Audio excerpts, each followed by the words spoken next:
Hello there, welcome to our channel tutorial video again. Hope you are doing fine. I'm back with another tutorial video, and today I'll be showing you how to log into your Macy's credit card account online on your computer. And now without further ado, let's dive right into the video. But before that, don't forget to like, subscribe and hit that bell icon for more videos.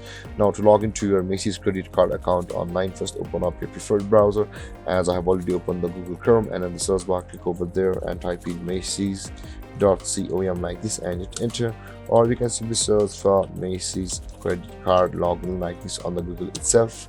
And after that, you can see here is the Macy's sign-in page. Click over there, and on the first tab we are on the home page of the Macy's itself. Now to log into their account online, you can see the sign in button at the top right corner of the screen where I'm hovering right now, and when you hover over there, the pop-up appears, and here is the option available for the Macy's credit card. Click over there, and after that you can see the sign in option available over here. Click on sign in, and after that you'll be required to enter your email address over here, and after that enter your password over here, and then click on sign in to log into your Macy's credit card from over here.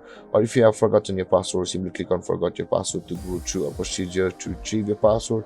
Or if you have not yet created an account on Macy's, simply click on create account to go through a procedure to sign up for Macy's credit card account. And there guys, this is how you log into your Macy's credit card account. And if you have any confusions or questions regarding the topic, don't hesitate to comment in the comment section below, and don't forget to like, subscribe and hit that bell icon for more videos. Thank you for watching guys. Peace.